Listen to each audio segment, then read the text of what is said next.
Alors, salut et bienvenue dans ce tutoriel sur l'analyse en composantes principales et ses applications sous SPAD. Nous allons tout d'abord, dans un premier temps, vous présenter la partie théorique en une vingtaine de minutes, tout sur la théorie de l'analyse en composantes principales. Et par la suite, dans les 20 dernières minutes de ce tutoriel, nous allons vous présenter l'implémentation de l'analyse en composantes principales sous SPAD.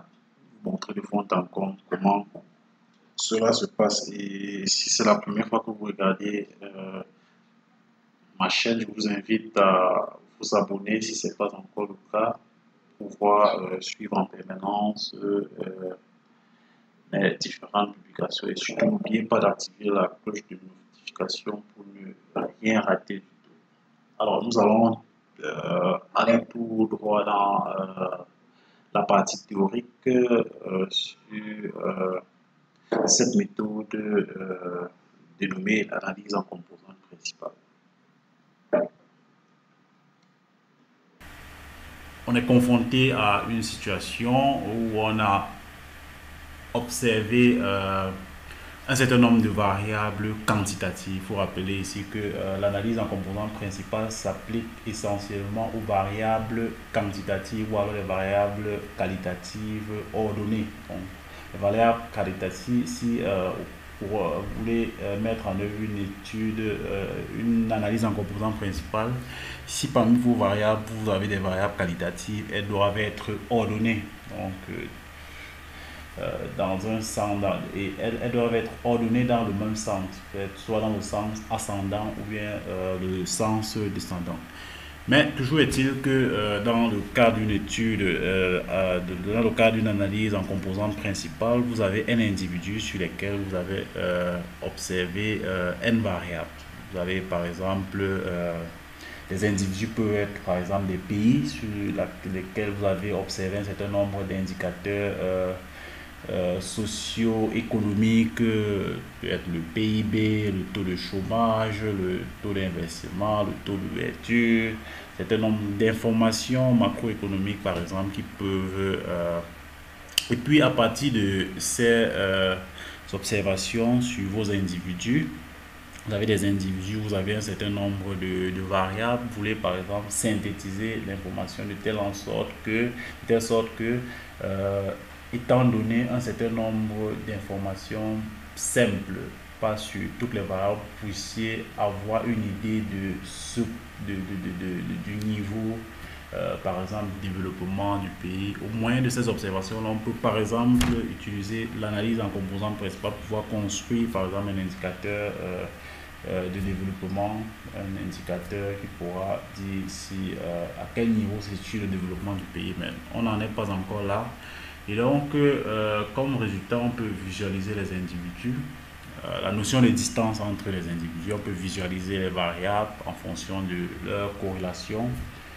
Et donc, pour tout dire, l'analyse factorielle, l'analyse en composantes principales permet de synthétiser l'information. Vous pouvez avoir un certain nombre d'individus et une multitude de variables difficiles à gérer. Et pour ces raisons, vous pouvez utiliser l'analyse en composantes principales pour synthétiser les variables, peut-être en deux variables qui sont une combinaison linéaire de ces variables, puisqu'il faut déjà signaler que pour mesurer la qualité de la représentation, des représentations obtenues, il y a un certain nombre de critères. Il y a des critères qui peuvent être globaux, et puis des critères individuels.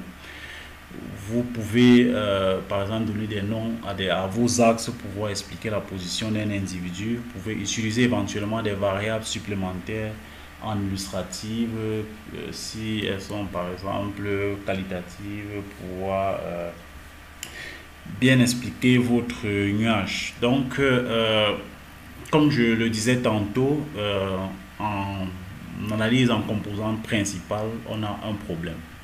Quel est le problème? On a des données sur P variables quantitatives observées sur n individus. Voilà, donc ce qui nous permet d'avoir notre matrice que vous voyez affichée à votre écran, où on a pour chaque individu les réalisations de nos différentes variables. Donc, et sur la ligne, nous avons les réalisations de chaque variable pour étant donné un individu donné. Par exemple, à la ligne N, vous verrez que l'individu N a x1 N. X1, par exemple, si on prend l'individu I, autant pour moi, à la ligne I, vous verrez que l'individu XI, l'individu I a une réalisation x1i pour la variable x1, x2i pour la variable x2 et ainsi de suite jusqu'à xip pour la variable xp. Et donc, étant donné cette matrice-là, on a sur laquelle les individus sont les éléments d'un espace vectoriel réel de dimension P, plus précisément RP, et les variables sont les éléments de Rn. Donc on peut donc essayer de synthétiser cette information là si on a un amalgame pour pouvoir bien représenter les individus, pour que les individus puissent mieux expliquer les comportements des individus de notre échantillon. Donc on observe, on cherche à représenter le nuage de points des individus. Dans un premier temps, à chaque individu que l'on note EI, on peut associer un point dans RP, P représentant le nombre d'individus. Dans chaque variable X, on peut associer un axe de notre espace RP. Donc, on peut associer un axe. Et donc, on peut faire une représentation. Là, c'est une représentation lorsqu'on est en dimension 3, par exemple.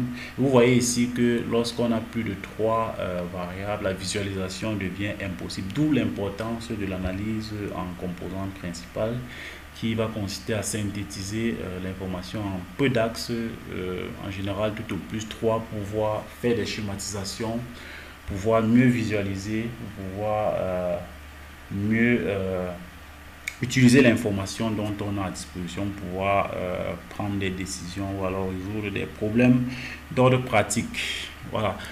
Le principe de l'analyse en composante principale, c'est que on cherche une représentation des n individus dans un sous-espace vectoriel FK de RP de dimension K, en général très petit, 1, 2, 3, tout au plus en général. Voilà, ça peut être dans un plan dans le cas où on a notre K est égal à 2, ou alors un espace dans le cas où c'est égal à 3, ou tout simplement une droite lorsque notre K est égal à 1. Donc autrement dit, on cherche à définir K nouvelles variables comme combinaison linéaire des P variables initiales qui feront perdre le moins d'informations possible et pouvoir mieux représenter la situation. Donc ces variables sont appelées les composantes principales, ces variables qui sont peu nombreuses et qui peuvent s'écrire comme combinaison de nos variables initiales, et les axes qu'elles déterminent sont appelés les axes principaux, tout de même que les formes linéaires associées sont des facteurs principaux de nos axes. Donc vous pouvez voir qu'au départ là, si on avait une représentation en dimension 3, donc en une dimension donnée très grande de nos individus qu'on ne peut pas facilement schématiser, on peut revenir après une analyse en composante principale à 3 axes naturellement qui peuvent être facilement matérialisés et schématisés et visibles par l'œil, et puis par des cochets facilement interprétables. Donc le principe de l'analyse en composante principale permet de perdre le moins d'informations possible, et donc on a un sous-espace vectoriel FK de RP, comme je vous l'ai dit tantôt, qui devra être ajusté au mieux possible au nuage des individus, de telle sorte que la somme des carrés des distances des individus à FK soit extrême, soit minimale. Donc, la somme des distances des individus à notre espace, à notre nouvel espace doit être minimale, ce qui autrement dit signifie que notre sous-espace FK doit être tel que le nuage projeté est une inertie, ou alors inertie entendue par la dispersion maximale ou variance si vous voulez, que la variance soit maximale. Et donc les deux conditions sont basées sur les notions de distance et de projection orthogonale notamment. Donc il faut bien choisir les distances qu'il faut utiliser dans le cadre de l'analyse en composantes principales.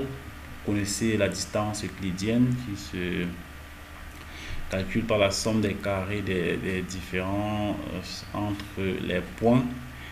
Et dans un espace de dimension P, on généralise cette notion de distance euclidienne entre deux individus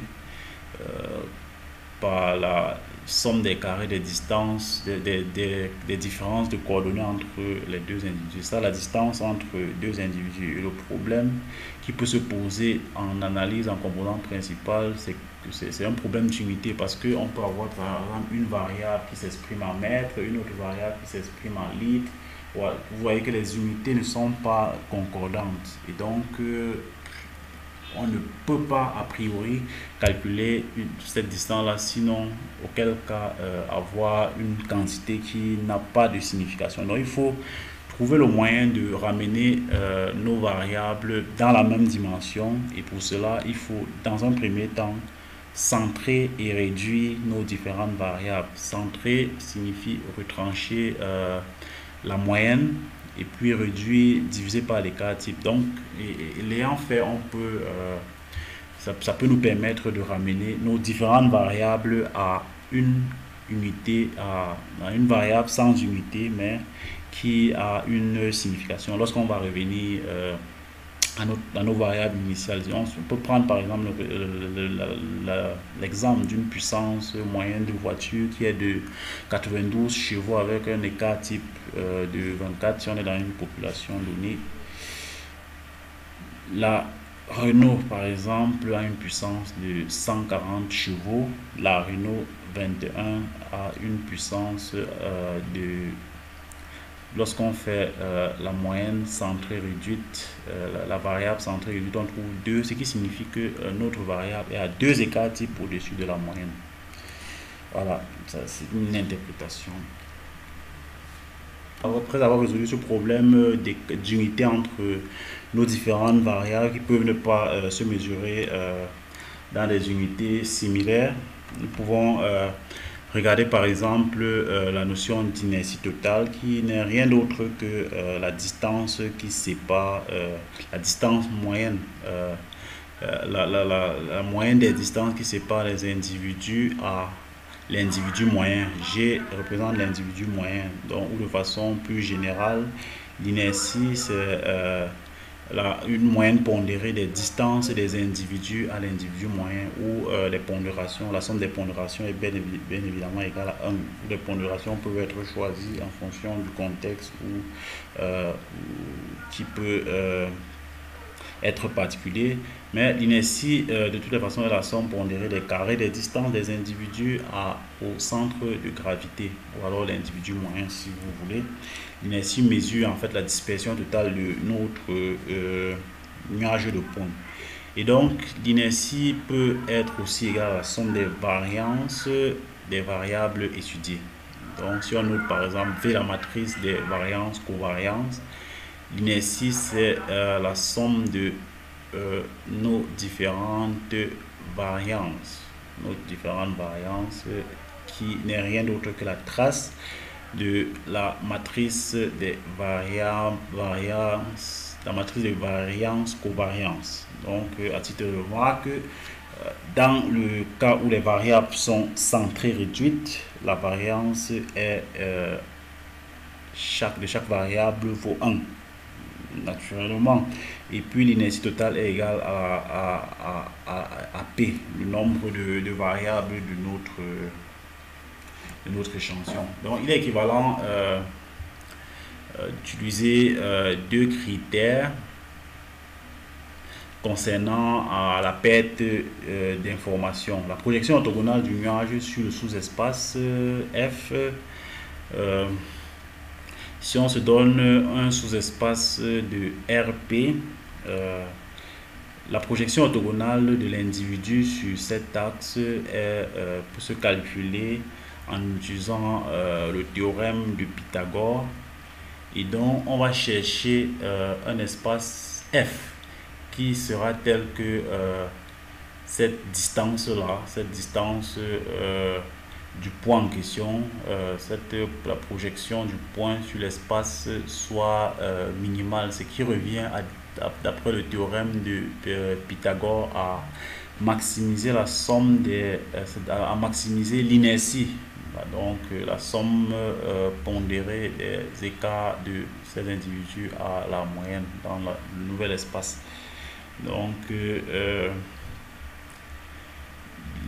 l'inertie totale moins la quantité à minimiser est égale à la quantité qu'il faut maximiser. Il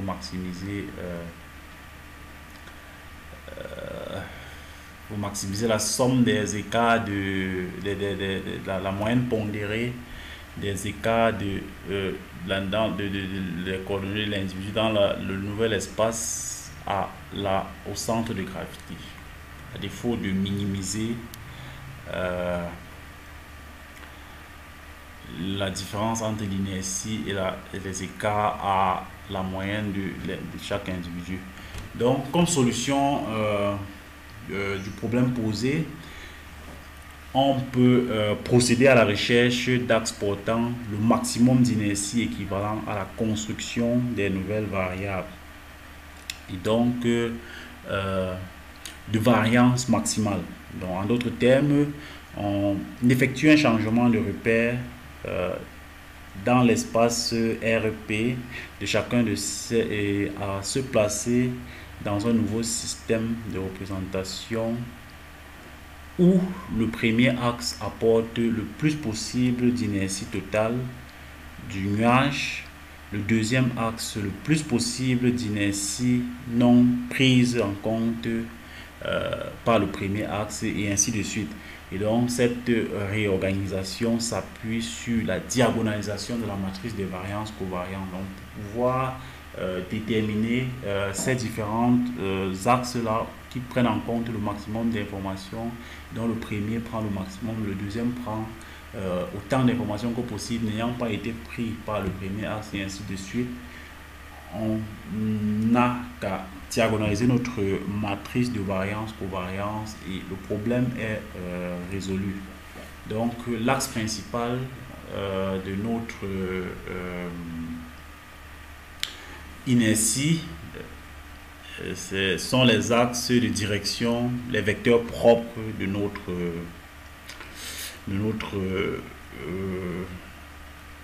matrice V, matrice de variance covariance normée à 1. Donc il y en a P, exactement. Le premier axe est celui associé à la plus grande valeur propre, et puis on le note U1 en général, et par ricochet vous pouvez déduire la notation des autres. Le deuxième axe est celui de la deuxième valeur propre, et ainsi de suite. Donc la solution à notre problème a été trouvée. On cherchait à trouver un nouvel axe sur lequel la projection de nos individus maximise l'inertie totale. Donc vous voyez que en diagonalisant notre matrice de variance covariance, on résout le problème. On trouve des axes qui sont nommés des axes principaux sur lesquels on pourra désormais travailler. Et donc la composante à chaque axe est associée une variable appelée composante principale.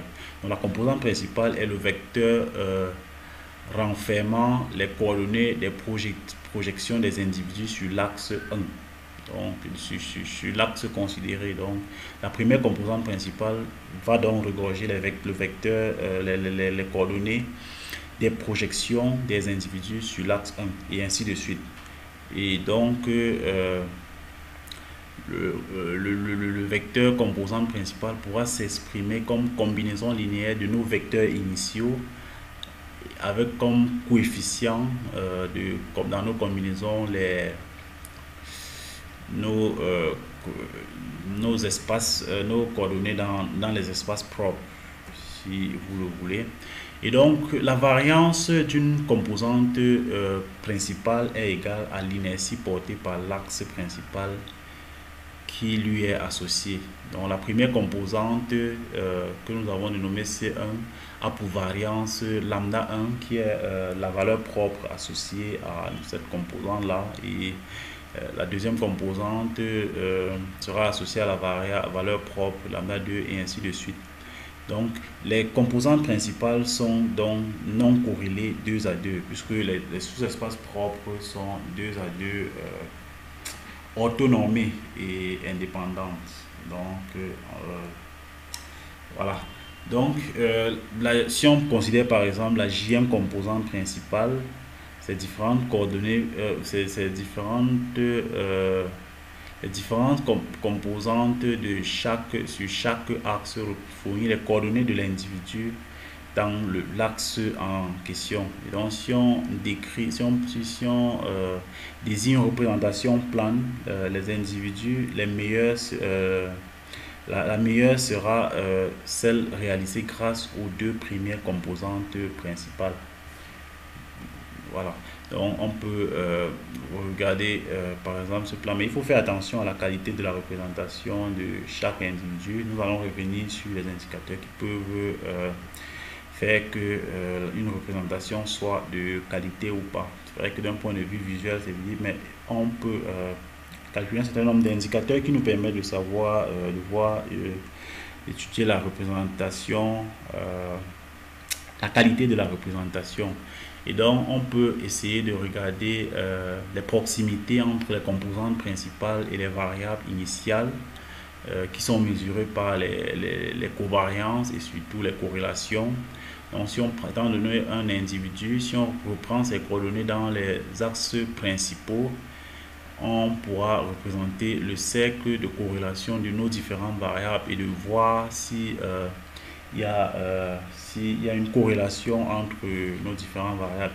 On pourra visualiser et de voir les variables qui se ressemblent ou alors qui évoluent dans le même sens ou alors qui sont antagonistes selon le cas. Et donc on utilise par exemple le produit scalaire pour pouvoir voir étant supposé que les variables sont centrées, donc utiliser le produit scalaire pour pouvoir voir la distance, la corrélation entre les différentes variables. Donc on utilise le cosinus. Le cosinus de l'angle entre nos différents vecteurs n'est rien d'autre que le produit scalaire de nos différents vecteurs puisque nos variables sont centrées réduites. Et donc ce cosinus là permet de définir le coefficient de corrélation linéaire entre nos différentes variables. Ce cosinus calcule comme le produit scalaire divisé par le produit des normes de nos différents vecteurs. Et donc le sinus de l'angle formé entre les variables x et x est le coefficient de corrélation linéaire de nos différentes variables. Et donc vous pouvez regarder le cercle de corrélation dont je vous ai parlé plus haut là. On peut par exemple regarder, au regard de ce cercle de corrélation, voir que x1 et x2 ont une corrélation proche de 1. Puisque vous voyez là que l'angle entre les deux vecteurs est suffisamment fait. Par contre, x1 et x3 par exemple ont une corrélation qui est proche de 0. Parce que voilà, vous voyez le sinus de l'angle entre les deux. Vous pouvez faire une analyse similaire à différents cas possibles. Donc quels sont ces différents critères qui permettent de déterminer la validité de la représentation il y a critère global qui mesure la part d'inertie expliquée par l'axe I. Donc, la valeur propre, comme je vous l'ai dit plus haut, représente l'inertie représentée par l'axe. Et donc, la part d'inertie représentée par chaque axe peut être un critère global. Par exemple, si on prend par exemple le premier plan, on verra que la part d'inertie expliquée par ce premier plan principal là, c'est la somme des valeurs propres des deux premières, la somme des deux premières valeurs propres divisée par la somme totale des valeurs propres. Ce critère est souvent exprimé en pourcentage, permet de mesurer le degré de reconstitution des carrés des distances. Et donc, la réduction de la distance est d'autant plus forte que les variables de départ sont plus corrélées. Voilà. Donc, on peut également regarder la contribution des axes.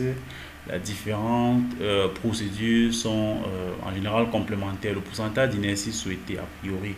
On peut par exemple dire qu'on veut par exemple un pourcentage d'inertie.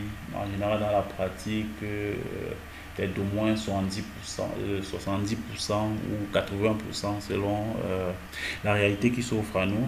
Pouvons par exemple diviser l'inertie totale par le nombre de variables initiales et puis et regarder l'inertie moyenne par variable.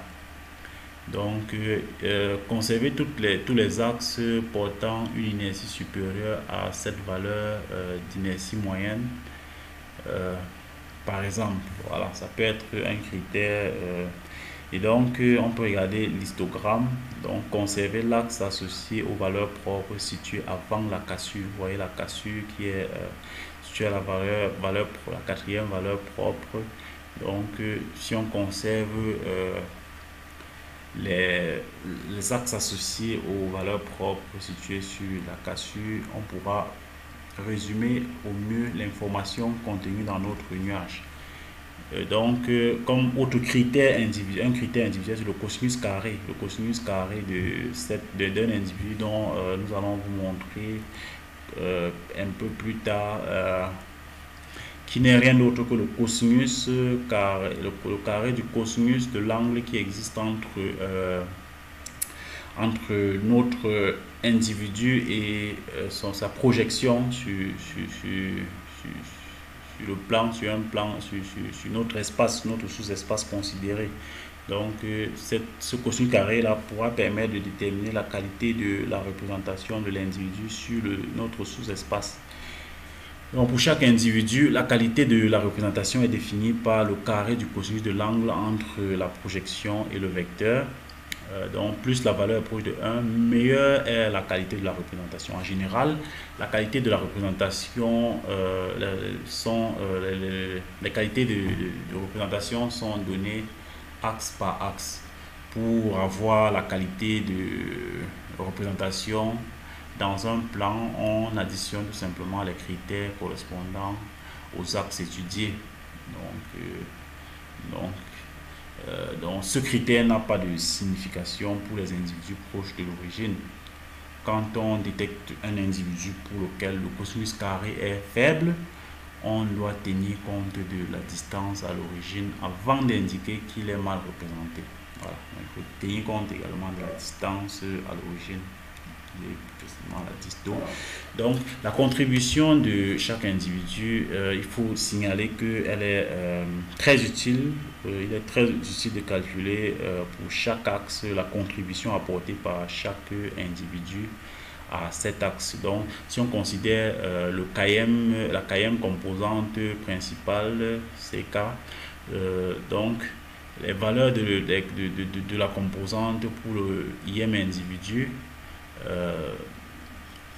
est donnée par la valeur propre qui se calcule comme la moyenne des carrés des composantes principales correspondantes à ce km, à cette km composante là.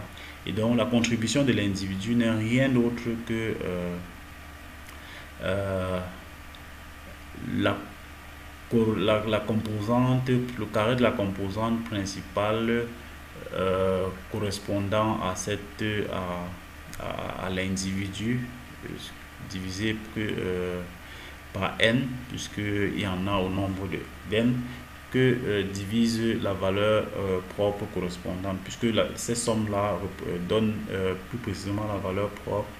On peut définir un indicateur en considérant l'entité correspondant à l'individu que l'on divise par la valeur propre. Et donc, cette contribution-là peut être étudiée en pourcentage pour voir quelle est la contribution de chaque individu à chaque acte. Nous allons y revenir de façon plus pratique à la fin de ce tutoriel. Donc, à titre de remarque, vous pouvez vous en apercevoir qu'il n'est pas souhaitable qu'un individu ait une contribution excessive, ce qui pourrait bien évidemment biaiser notre analyse. Donc la recommandation qu'on fait en général, c'est d'éliminer les individus dont la contribution est trop importante.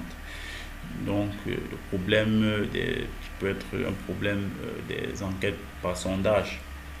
Donc tout à l'heure, nous avons parlé du cercle de corrélation qui est la projection du nuage de variables sur les plans correspondants, sur les plans des composantes principales.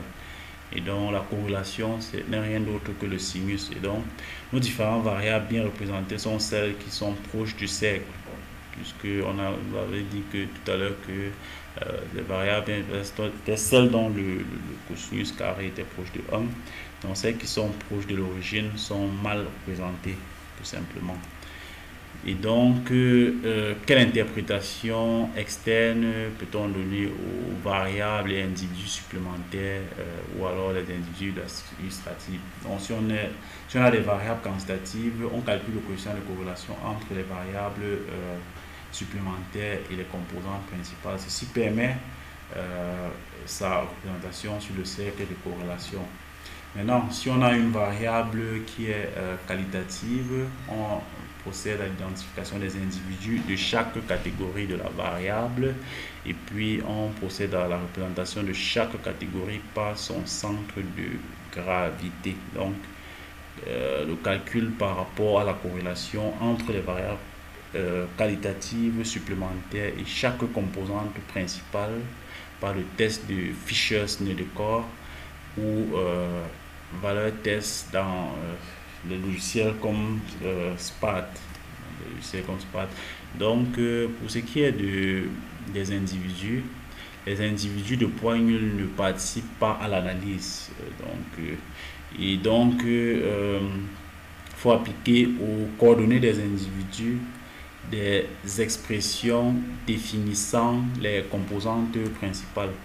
Donc, pour prendre par exemple un cas pratique, on a là un exemple d'analyse en composantes principales où on a un certain nombre d'individus qui sont des personnes, Jean, Aline, Annie, Monique et ainsi de suite, comme vous pouvez le constater sur votre écran. Et on a de l'autre côté leurs notes en mathématiques, sciences, français, latin, musique. On peut faire une analyse en composantes principales, par exemple, pour voir s'il y a une corrélation, peut-être le fait d'être scientifique, puisqu'on peut par exemple regrouper, pour voir si on peut regrouper les différents, par exemple les différents individus ou alors les différentes matières par type. Est-ce que les scientifiques, le fait d'être fort en mathématiques est fortement corrélé à la force aussi en sciences ou bien en français et inversement. Donc, c'est un peu l'objet de ce cas pratique. Nous allons essayer de développer la méthode que nous venons de vous expliquer là de façon pratique. Vous voyez là que on peut essayer de centrer et réduire nos variables pour avoir la matrice centrée et réduite qui s'affiche en bas de votre écran. Voilà, donc ça fait partie des étapes de l'analyse en composantes principales. Vous voyez que cette matrice-là n'a plus forcément rien à voir avec la matrice initiale. Donc, on peut calculer les valeurs propres de notre matrice de variance, covariance, la matrice de variance, covariance de notre matrice centrée réduite qui est là. Et on obtient nos différentes valeurs propres au nombre de 5. Donc 5 valeurs propres correspondant au nombre de variables. Voilà, notre première valeur propre représente 57%, plus de 57% d'inertie. Notre deuxième composante principale 23%, dont les deux premières cumulées représentent déjà 80% d'inertie. Et nous verrons par exemple plus tard que on peut peut-être se limiter à deux axes, deux composantes principales dans notre analyse.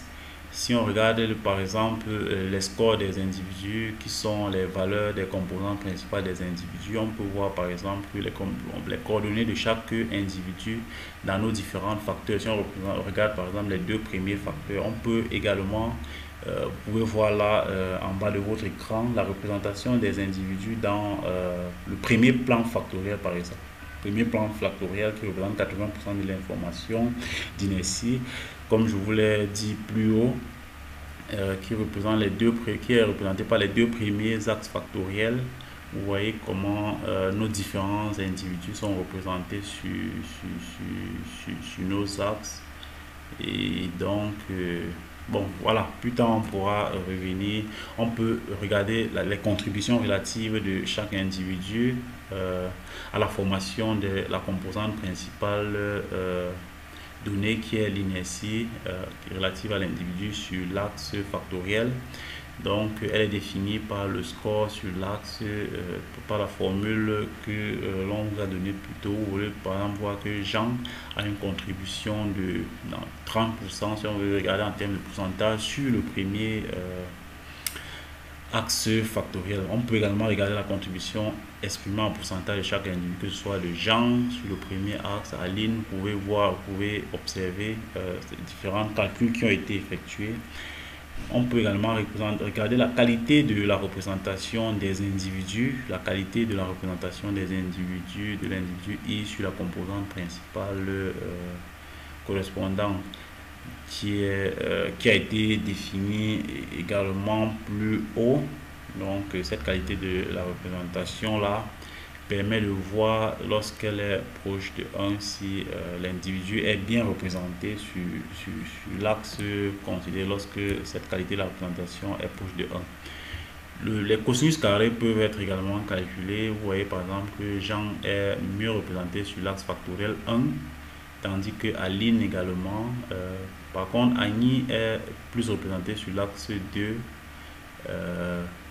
Si vous représentez par exemple le cas d'Evelyne, qui est la dernière personne, elle est plus représentée sur le troisième axe factoriel. Vous voyez donc l'importance de regarder par exemple sur différents axes comment les individus peuvent être représentés. Donc si on prend par exemple le cas de Jean, la qualité de la représentation par le plan factoriel 1, 2 s'obtient en cumulant tout simplement l'inertie. Et donc si vous verrez par exemple que on pourrait utiliser par exemple cette qualité de la représentation là, comme sur l'axe 1, sur deux axes, puisque ces axes représentent il y a 80% de l'information, comme indicateur de performance. Donc les individus qui auront une qualité de la représentation plus élevée seront ceux les individus pouvant avoir les meilleures performances. Donc on peut au moyen donc regarder la saturation des variables qui sont les coordonnées factorielles des variables. Donc elles sont égales au coefficient de corrélation entre les variables santé réduite de part et les scores des individus. Les scores des individus correspondants. Donc il a signalé que les variables de départ sont santé réduite, les scores sont centrés, et puis les variables, la variance est égale aux valeurs propres correspondantes. Et on peut donc retrouver la saturation à l'aide d'un calcul tel que donné là, au moyen des coordonnées factorielles qui sont données là. Donc vous pouvez regarder par exemple sur le cercle de corrélation correspondant à nos données que La science et la mathématique sont deux variables très corrélées parce que l'angle, la corrélation entre les deux, l'angle, le sinus de l'angle qui existe entre les deux sont, et les deux individus sont très bien représentés sur les deux premiers axes, sur le premier plan factoriel constitué de deux premiers axes factoriels, puisque ces individus sont quasiment proches du cercle, sont quasiment sur le cercle de corrélation. On peut également remarquer une corrélation entre le latin et le français, qui peut laisser présager qu'il y a une connotation, qu'il y a des individus à connotation scientifique et des individus à connotation littéraire. On peut par exemple voir que la musique n'est fortement corrélée à aucune de ces différentes variables, ce qui peut être peut également laisser présager que le fait d'avoir une bonne performance en musique n'a pas de lien avec le fait qu'on soit par exemple scientifique ou littéraire. Vous voyez comment on peut utiliser l'analyse en composante principale pour pouvoir simplifier l'information et voir plus tard euh, euh, catégoriser les individus. Donc, vous pouvez vous regarder par exemple sur la représentation sur le deuxième plan factoriel qui est constitué du premier et du troisième. Vous voyez qu'il y a presque les mêmes corrélations, mais par contre les individus ne sont pas bien représentés parce que voilà, les points ne sont pas proches du cercle, tout autant que du cas précédent du premier plan factoriel où les individus étaient quasiment sur le cercle de corrélation. Donc, il serait préférable, par exemple, d'utiliser cette représentation sur le premier plan factoriel pour pouvoir faire nos analyses. Nous allons revenir cette fois-ci dans SPAT et plus tard dans XStat pour montrer comment faire de l'analyse en composantes principales. Et si vous regardez ma chaîne pour la première fois, je vous invite à vous abonner si ce n'est pas encore fait pour pouvoir recevoir quotidiennement ou alors de façon hebdomadaire mes nouvelles publications sur les méthodes statistiques appliquées aux sciences sociales. Voilà, donc l'analyse en composante principale, pour le rappel, c'est une méthode d'analyse des données beaucoup plus utilisée lorsqu'on veut faire du data mining pour pouvoir factoriser les données réduites.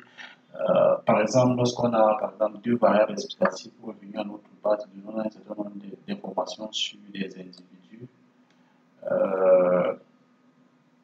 Voilà, dont on a reporté les notes en mathématiques, physique, statistique, anglais, philosophie, économie, littérature, art plastique et puis en musique.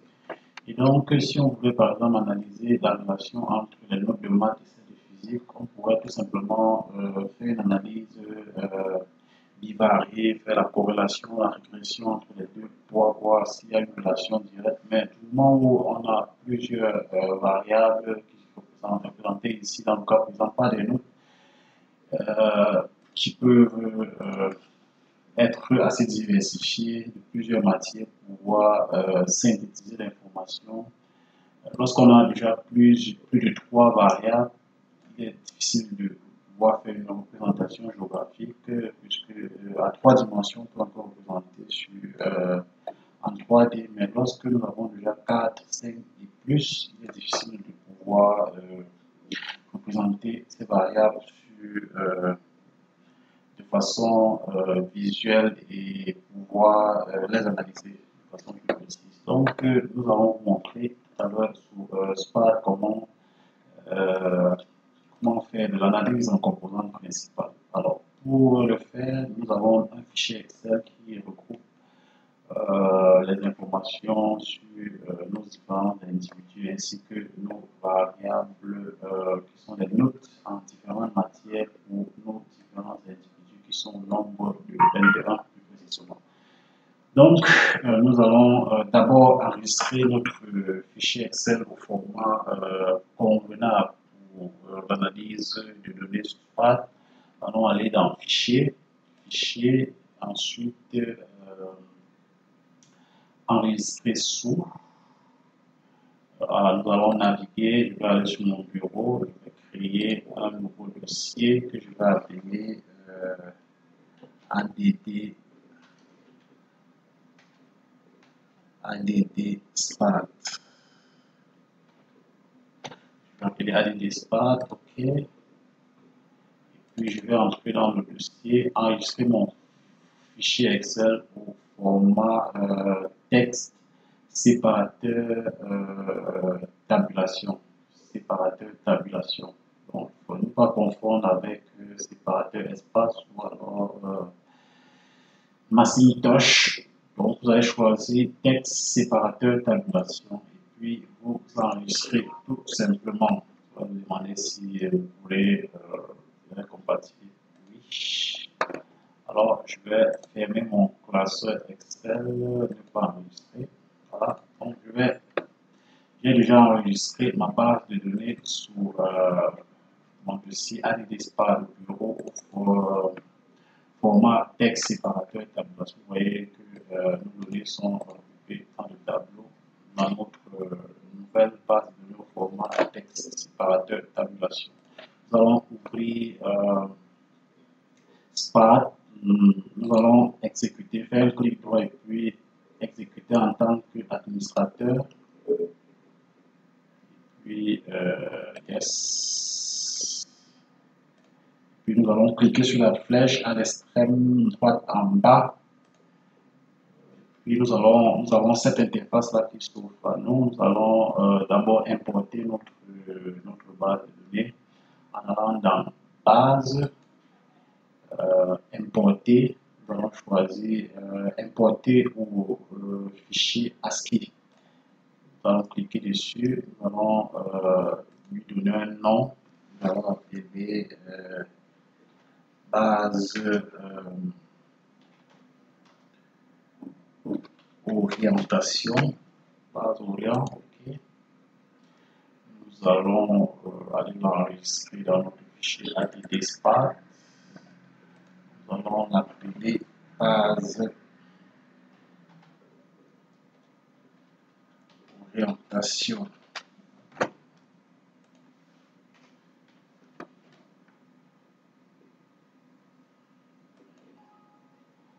Non, nous allons ouvrir, autant pour moi, notre base. Nous allons ouvrir notre base, enregistrer dans notre dossier en double-cliquant dessus. Nous allons vérifier les paramètres séparateurs tabulation. Effectivement, nous avons choisi l'option séparateur tabulation dans notre tout à l'heure, lorsque nous enregistrons notre classeur Excel, nous allons cliquer sur suivant et puis paramétrer les types de nos variables. Notre première variable, c'est identifiant, le nom. Et on a nos variables, nos autres variables qui sont les groupes de maths et autres qui sont des variables continues. Nous allons les enregistrer comme des variables continues.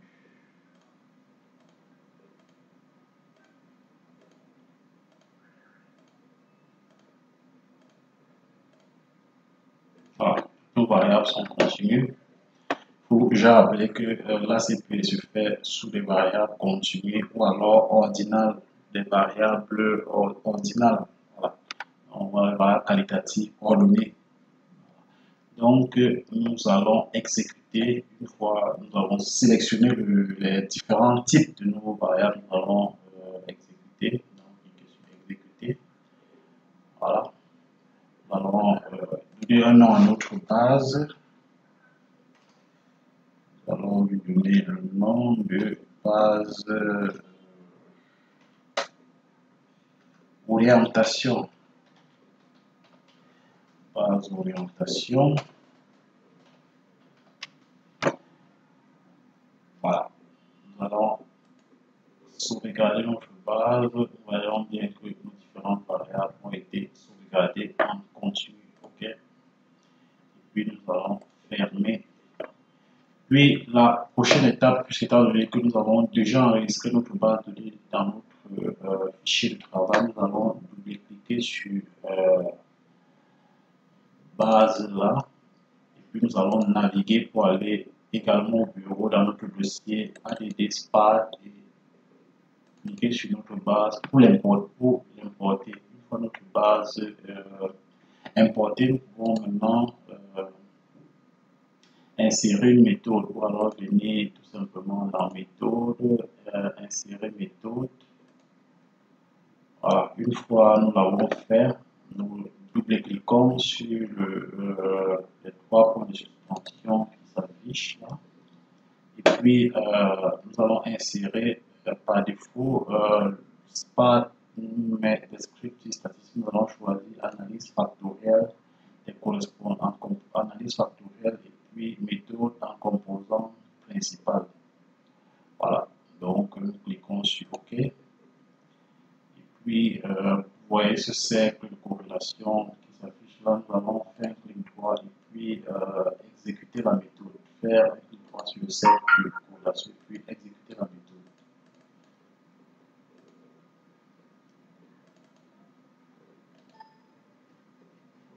Voilà, nous n'avions pas encore choisi. Nous double-cliquons dans un premier temps sur notre cercle de corrélation et nous allons choisir nos variables. Nous utilisons cette flèche pour envoyer toutes les variables. Nous allons ramener voilà, toutes nos variables contenues. Il y a une variable qui s'appelle orientation que nous allons ramener au moyen de la flèche. Il ne laisser que les variables quantitatives que sont les notes de maths physique et ainsi de suite. Nous allons cliquer sur OK. Et puis, vous voyez que notre cercle de corrélation devient jaune, rajeuni, et puis nous faisons clic droit pour exécuter la méthode. Clic droit, exécuter la méthode. Il nous dit impossible d'exécuter une filière qui n'a pas été enregistrée. Nous allons aller, au lieu de l'enregistrer, nous allons cliquer sur oui, et puis enregistrer dans notre fichier du bureau qui s'appelle ADD Stat. Okay. Nous allons lui donner un nom. On va l'appeler filière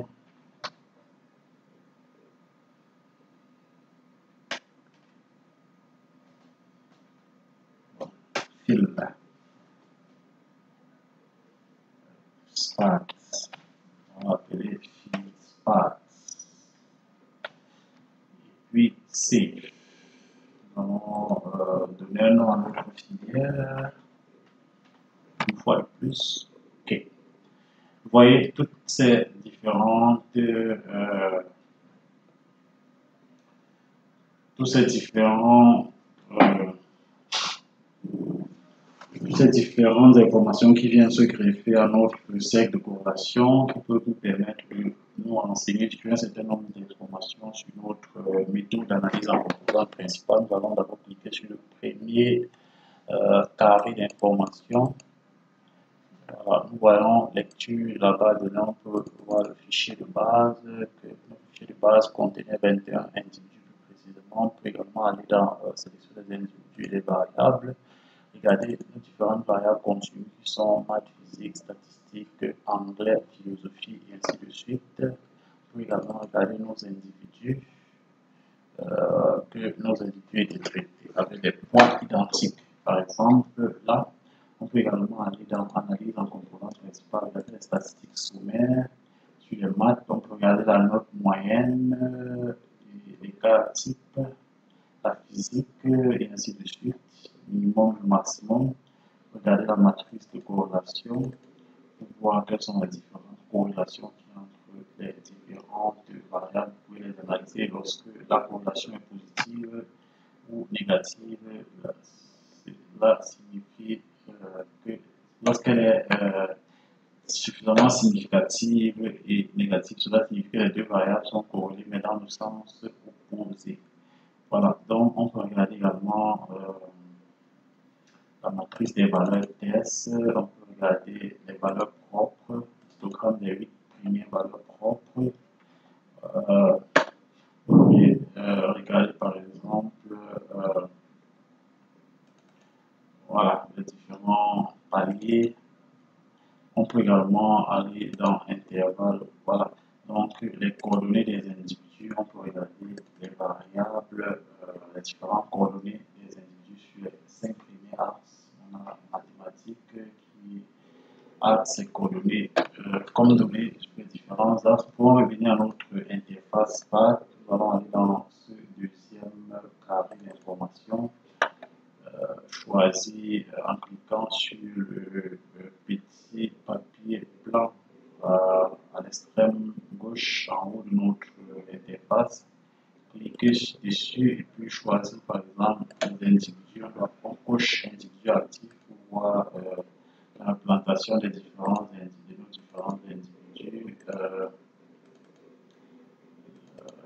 On peut voir Rose, William, Maï. On peut avoir les différents individus qui sont représentés. On peut, si possible, regrouper en classe. Qu'on pourra identifier dans des études beaucoup plus approfondies pour voir si être dans une classe nous prédispose par exemple peut-être à faire des filières beaucoup plus littéraires ou scientifiques.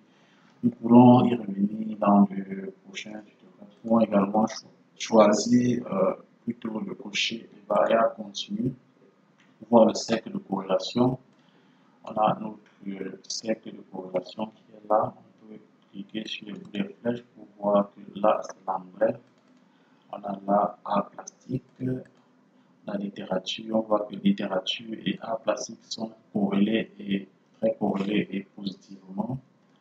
On voit par exemple ici la philosophie, l'économie,